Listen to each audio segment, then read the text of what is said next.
Ahora, Señor, te pedimos que en este momento que vamos a compartir el pan, que vamos a compartir la palabra, Señor, tu Santo Espíritu, oh Dios, nos muestre, nos guíe a toda verdad y nos muestre el papel preponderante que tiene la iglesia, que no ha dejado de ser. Seguimos siendo sal y seguimos siendo luz y seguimos teniendo una lucha con las tinieblas. Ayúdanos, Señor, a prevalecer y a permanecer. Y ayúdanos a entender el plan divino que tú tienes para con la humanidad. Somos nosotros grandemente responsables, porque a nosotros nos otorgaste el evangelio de la salvación. A nosotros nos revelaste con tu Santo Espíritu. A nosotros nos quitaste el velo. A nosotros nos mostraste la verdad. Y la Biblia dice, y conoceréis la verdad, y la verdad les hará libres. Amén. Quiero contarles acerca de cómo era que Jesús, el divino maestro, el maestro de maestros, le gustaba enseñar a sus seguidores. Y cómo era que él aprovechaba cualquier oportunidad, cualquier momento para hacer revelaciones del reino de los cielos. Y cómo era que en muchas ocasiones él usaba un estilo literario que se llama parábolas. Comparaba algo de la vida cotidiana, comparaba algo de los oficios a los que estaban acostumbrados los israelitas, y a causa de ello hacía un parangón, hacía como un ejercicio de comparar ambos oficios o ambas cosas, y de ahí sacaba una profunda explicación del reino de los cielos. Por eso vemos a Jesús mostrándoles cómo trabajaba el pastor, porque la mayoría de los israelitas, o muchos de ellos, tenían como oficio el pastorear a sus ovejas. Por eso vemos que él con mucha facilidad explicaba parábolas acerca del sembrador, porque de eso se movía la economía de Israel. Eran agrícolas, eran ganaderos, pero no solamente hacía de eso parábolas. El Señor, de todo lo que podía sacar provecho para enseñar una gran verdad, tomaba de ello. Y bueno, él era muy actual, siempre hablaba de cosas muy puntuales y cosas que a la gente le iban a interesar. El Señor me inquietó y me dijo, pues de eso es que está hablando la gente, hablemos de eso, hablemos de fútbol.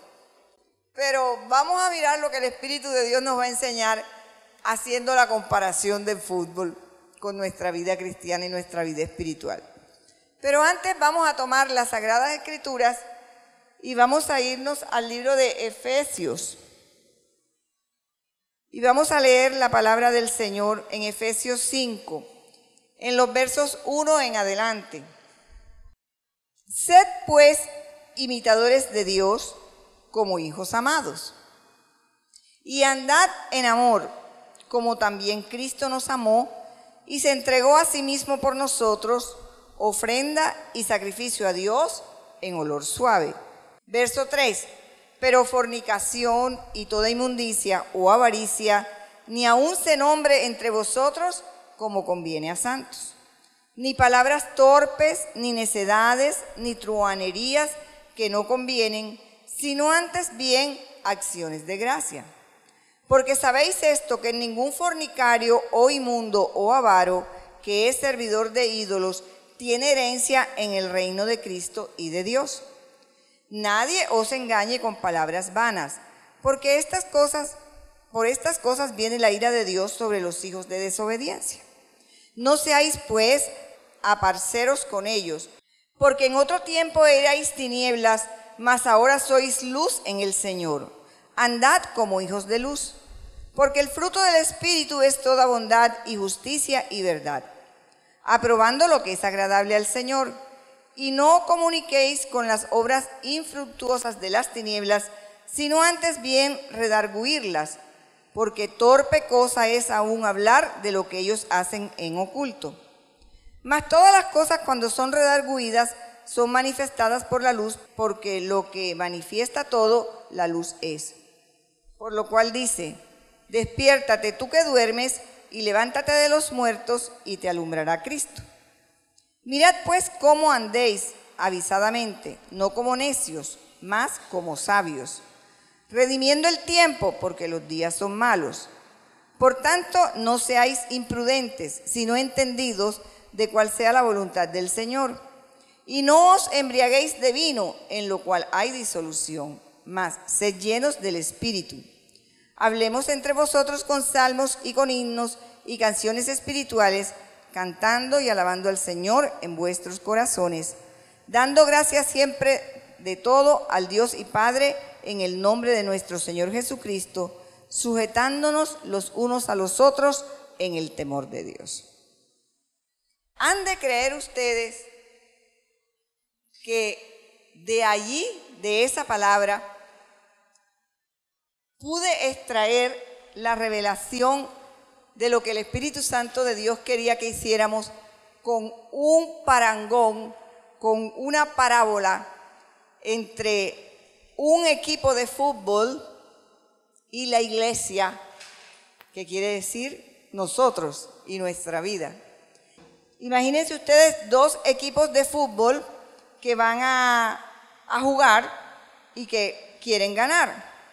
Entonces, es la parábola del fútbol comparada con la iglesia, y le puse nombre a los dos equipos de fútbol. El reino de los cielos tiene su equipo y el reino de las tinieblas tiene su equipo. Y resulta y acontece que en esa palabra se hace una división, se hace una claridad entre los que están en las tinieblas y los que están en la luz. Cómo se deben comportar las personas que están en la luz y cómo se comportan las personas que están en las tinieblas. Entonces pensemos que nosotros vamos a comparar la iglesia con el fútbol. Y tenemos que irle poniendo nombre a cada uno de los que conforman el equipo de fútbol. En el mundo, desde que el mundo es mundo y desde que Dios creó al mundo, inició una lucha continua entre el bien y el mal, y entre la luz y las tinieblas. En algunas ocasiones hemos hablado del protagonista y del antagonista. Así que sabemos que este asunto es entre Jesús y el diablo. Y están los jugadores del reino de los cielos, son los cristianos, lo que llamamos nosotros cristianos, que son pecadores arrepentidos. Y los jugadores del reino de las tinieblas son pecadores practicantes. Tiene que haber un balón. Si no hay balón, no hay partido, porque ¿qué van a jugar? Y el balón es el evangelio de la salvación. El balón es la palabra. Y aquí el asunto es que los hijos de Dios, los cristianos, estamos por llevarle la palabra al contendor, ¿no? Llevarle la palabra, y el otro a querer meternos la palabra a nosotros, querer meter un gol. El asunto es que poder meterle un gol al contrario, pero el diablo también está tratando de meternos un gol. ¿Y cómo lo hace?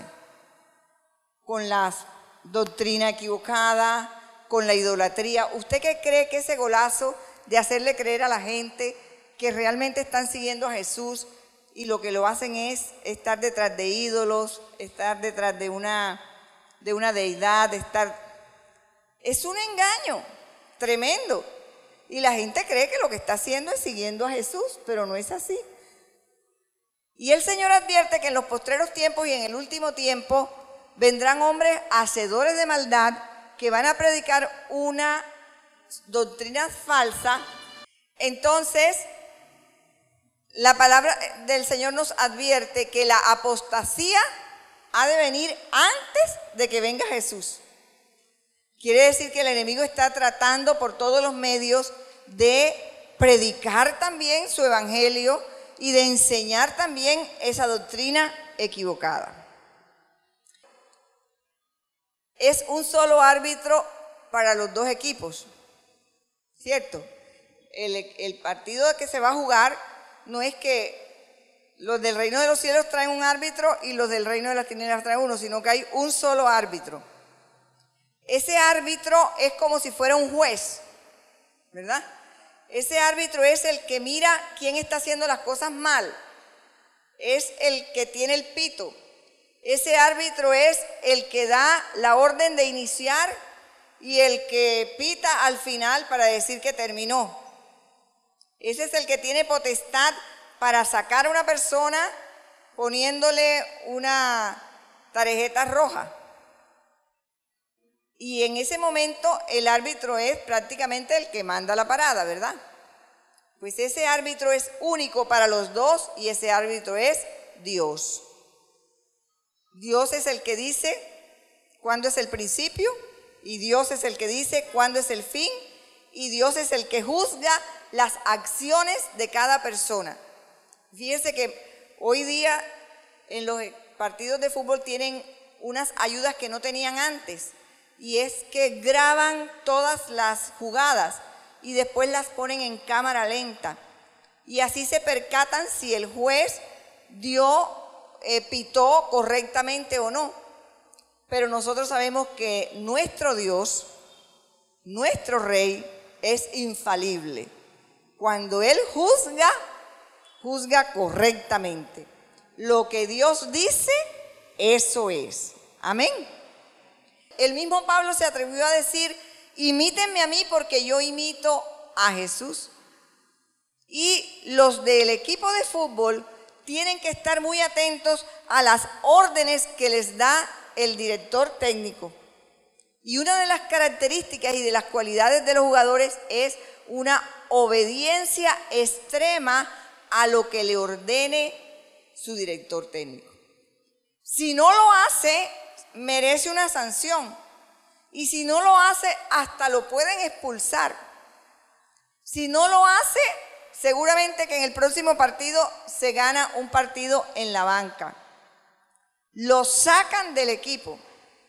Así que una de las características para tener en cuenta de los jugadores de fútbol es la obediencia que tienen a la persona que los dirige.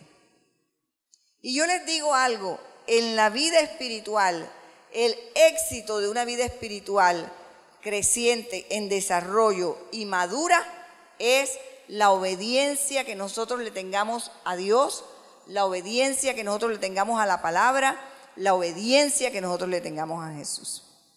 Y entonces cuando la gente empieza el partido y empieza el juego, tienen que estar los 11 jugadores muy compenetrados como un equipo, se llaman equipo. Y los 11 jugadores están jugando de tal manera que tienen que ayudarse unos a otros para que el delantero pueda meter un gol. Increíble, desde el principio de la cancha empiezan a mover la pelota para que uno solo sea el que se luzca si mete el gol.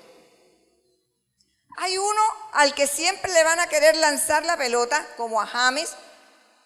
Todos están jugando en equipo, todos están jugando de una manera muy concertada, pero a la final solo uno es el que va a meter el gol, ¿verdad? A él es el que le van a tirar la pelota y pareciera ser que él es el que se termina llevando como que toda la victoria y se termina luciendo. Pero resulta que como equipo, si entraran a la cancha de fútbol y por decirle solo entrara James y no hubiese el resto de los jugadores, no sería posible la victoria, ni siquiera sería posible el juego. James, hablando del 10, sería nada si los otros 10 jugadores no están con él acompañándolo. Ahora, piensen, si todos serían como James, como el 10, y todos fuesen delanteros, y ni siquiera hubiese alguien en portería, no hubiese un portero, ¿qué sucedería? Y así es la casa de Dios, así es la iglesia. El Señor nos convida a que trabajemos en equipo. Él habla de que somos un cuerpo Y él dice que tal vez algunos van a terminar sobresaliendo ante los demás y de pronto aquellos que oran día y noche, que nadie sabe que doblan rodillas, que nadie sabe que están en intercesión permanente, lo están haciendo para que un líder salga y de pronto dé una palabra de poder y con esa palabra de poder se conviertan miles y miles de personas. Y sucede que si todos fueran porteros, eso sería el desastre. Entonces, ¿dónde estaría el resto de los jugadores? Y en la iglesia sucede lo mismo. En la iglesia el evangelista es al que le terminan tirando la pelota cuando ya está casi cerca del arco y es el que mete el gol. ¿Por qué? Porque ese es el que sale a pregonar la palabra de salvación.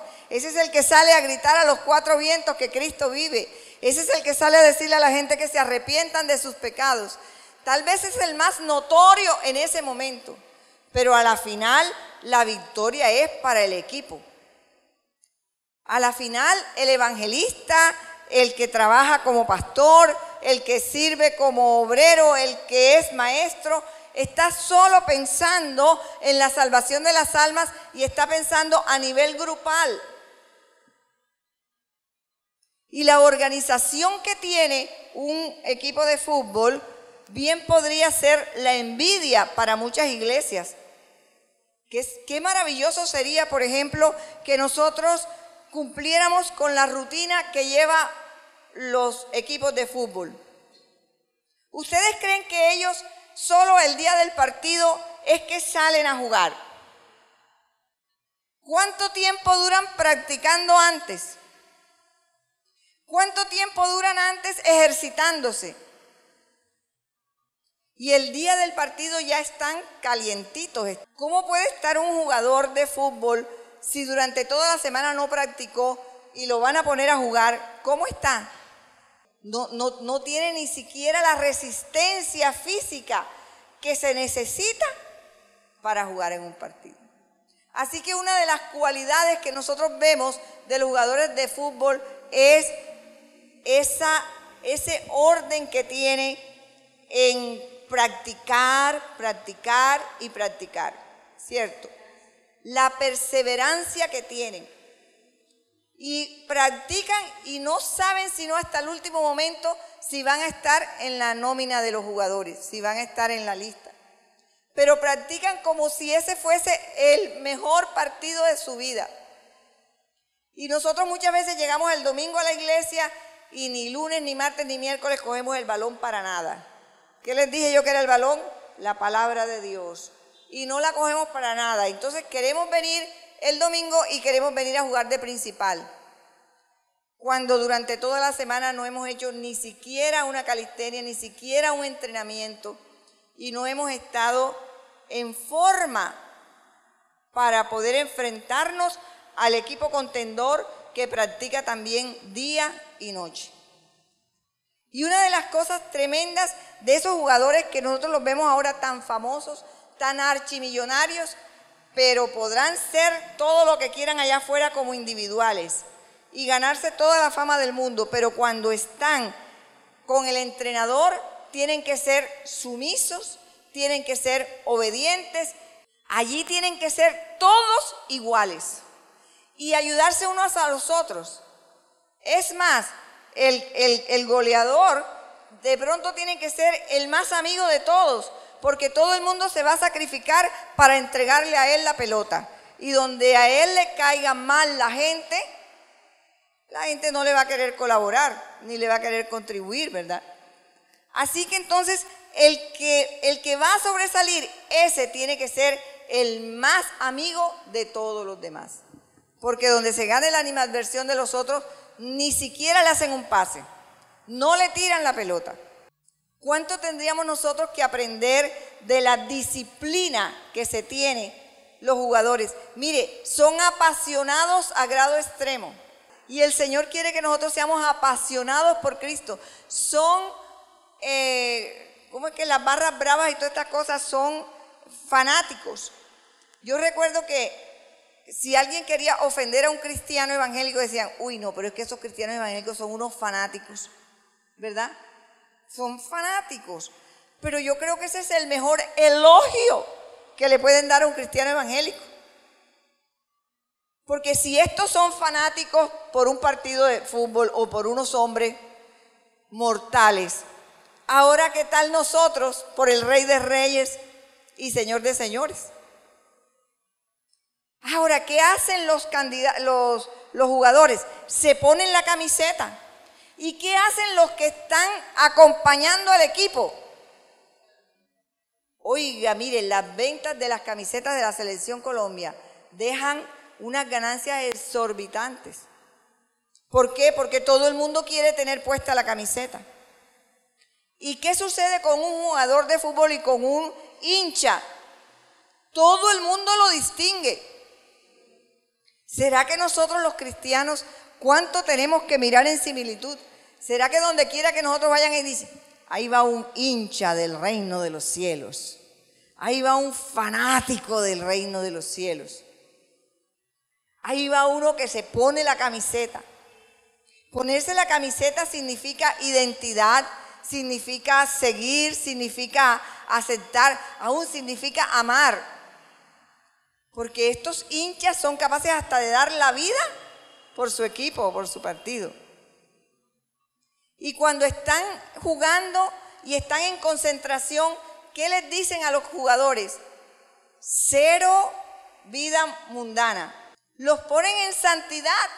Les dicen nada de trago, nada de mujeres, y los apartan y los ponen en concentración y no quieren que nada ni nadie los moleste. Es más, al equipo de Colombia se lo llevaron para Italia, a practicar en Italia, o sea, para sacarlos de todo, para sacarlos de su fanaticada, para sacarlos de su casa, para sacarlos de su entorno familiar, para sacarlos de todo, porque necesitan estar en concentración absoluta, en santidad. Ahora imagínense nosotros los cristianos, cuando el Señor dice, si tú eres mío es porque ya eres un apartado del mundo. Si tú eres mío ya tienes que dejar esas cosas. Esos jugadores dejan eso por su equipo. Hoy es y mañana no es. Y nosotros que se nos pide dejar todo eso, pero nada más y nada menos que por el Rey de Reyes y Señor de Señores. Y cuando estas personas están acompañando a los jugadores, puede llover, puede tronar, puede relampaguear, puede hacer un sol como el de hoy. ¿Y qué hacen los que van a ver el partido? Llegan desde el día anterior y tienen que pagar una boleta carísima. Y la invitación para venir a la iglesia es gratuita. Está uno totalmente cómodo. Cada día nosotros tenemos mejores las instalaciones de la iglesia. Y aún así la gente no viene. ¿Se imaginan ustedes que va a iniciar el partido de fútbol y se dan cuenta de que el portero no ha llegado?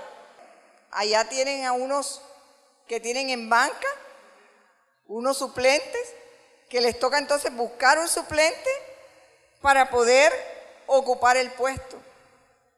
Cuando nosotros dejamos de venir a la iglesia y dejamos de venir a las cosas del Señor, la iglesia no se va a acabar porque usted no venga.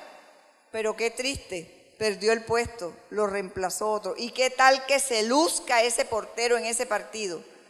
Le quita la principal y el que va a llevar banca es el otro. Ustedes no han visto que eso ha pasado en muchos partidos.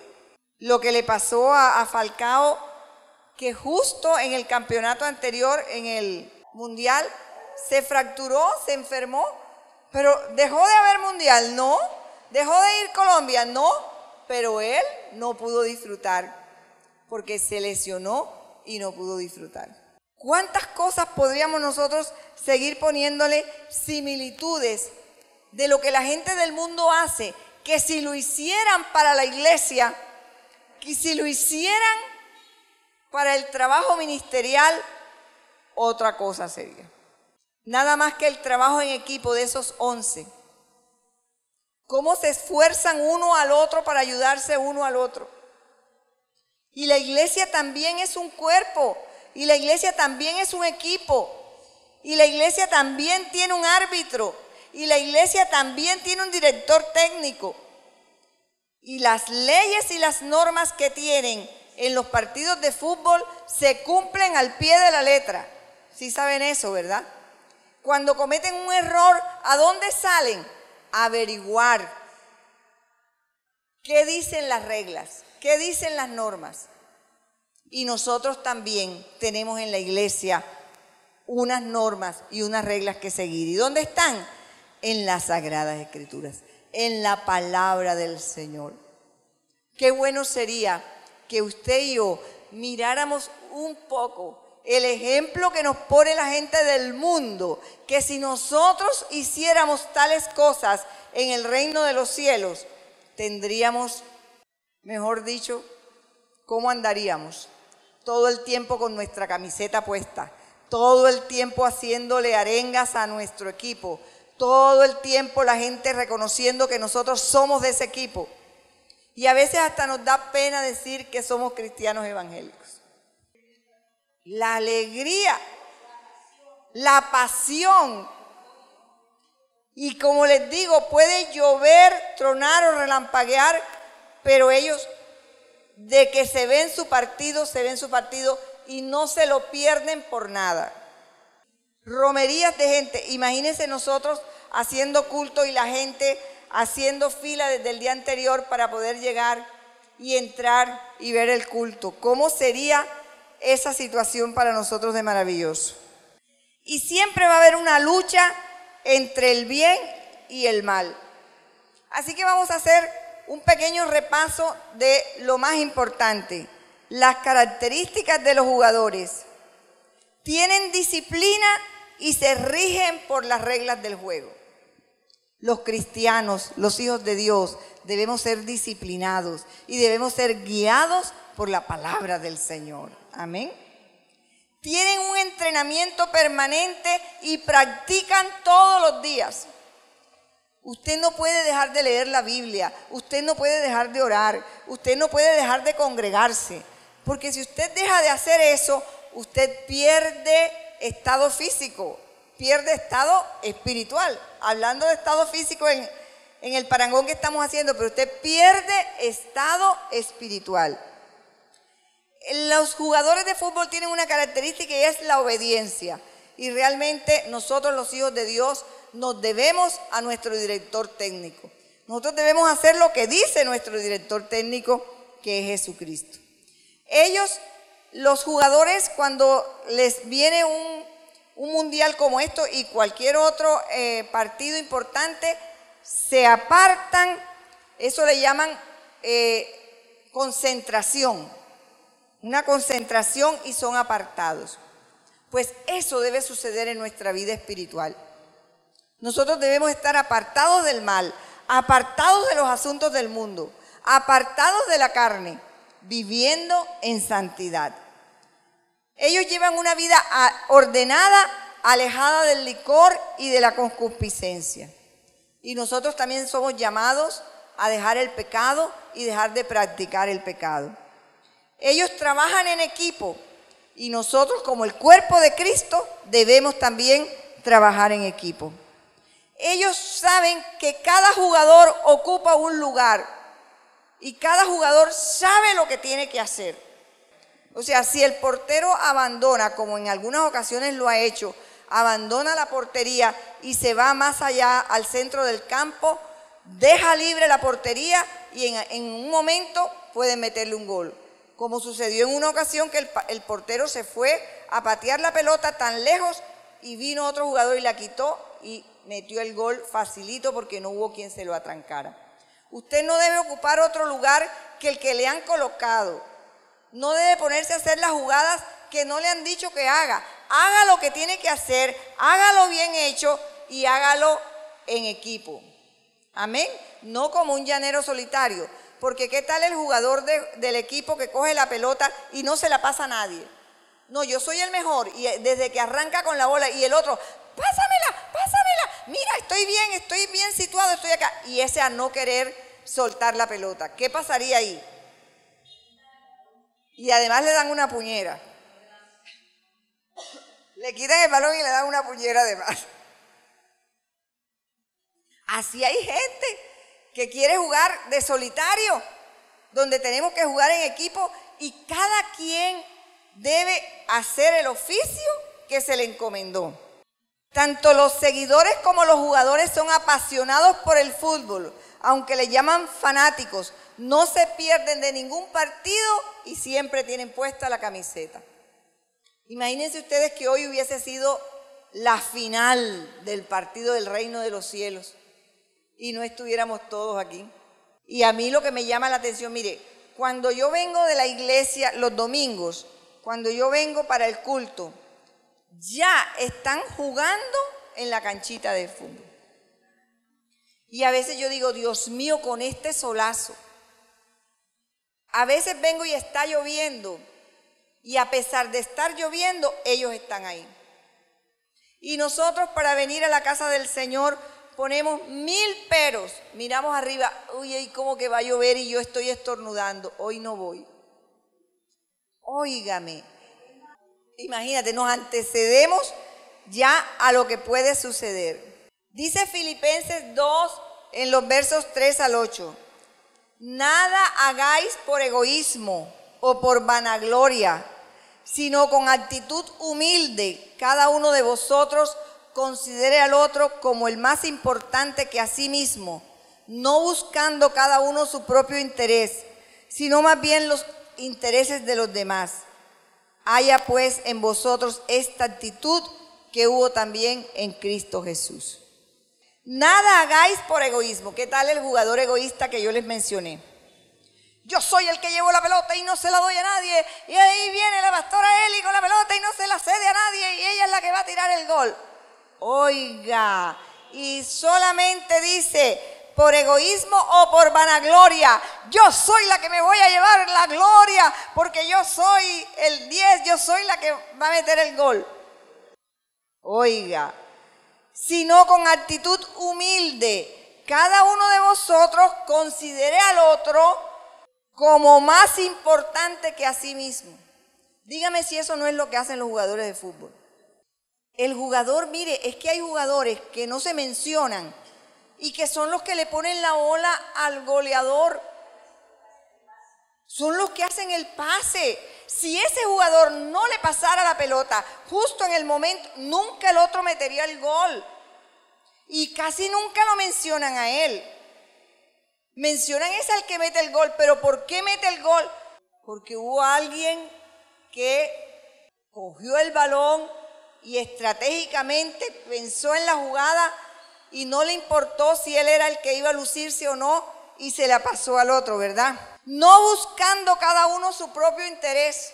Si algo tienen los jugadores de fútbol es eso, que ellos, ¿cómo festejan después que meten el gol? Todos salen corriendo a abrazarse porque el gozo de uno es el gozo de todos. El triunfo de uno es el triunfo de todos.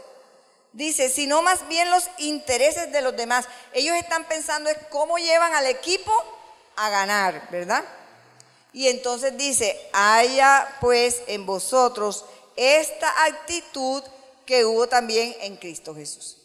O sea que lo que yo les estoy tratando de mostrar aquí es la actitud que tienen los jugadores de fútbol como para uno compararse en la iglesia y por lo menos tener una actitud similar ante los asuntos y las cosas del Señor. Entre otras cosas, porque nosotros estamos con el equipo invencible. Nunca ha perdido un partido.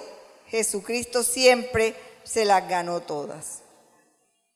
Y por último, siempre nosotros estamos tratando es de que ellos se conviertan a nosotros, mas no nosotros a ellos. ¿Eso qué quiere decir? Que siempre trataremos de estar metiendo el gol nosotros, no que nos metan el gol a nosotros.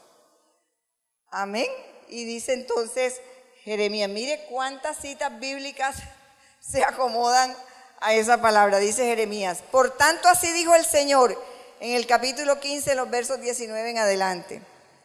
Si te convirtieres, yo te convertiré y delante de mí estarás. Y si sacares lo precioso de lo vil, serás como mi boca. Conviértanse ellos a ti y tú no te conviertas a ellos. O sea que gana tú el partido, lleva el evangelio de la salvación tú, mete los goles tú, habla de Cristo tú. No dejes que los contrarios tomen partido y ganen en el terreno. Yo he visto partidos de fútbol donde se ve un equipo que está dominando la cancha, que todo el tiempo tiene el balón, y el otro está solo a la defensiva. A la ofensiva siempre está tratando de coger el balón y no lo logra. Pues nosotros en el mundo tenemos la pelota, en el mundo tenemos el evangelio de la salvación, en el mundo tenemos la verdad, y no podemos dejarnos quitar la pelota del enemigo, sino avanzar hasta alcanzar el mayor número de almas para Cristo en el menor tiempo posible. El Señor bendiga sus vidas y bendiga esta palabra.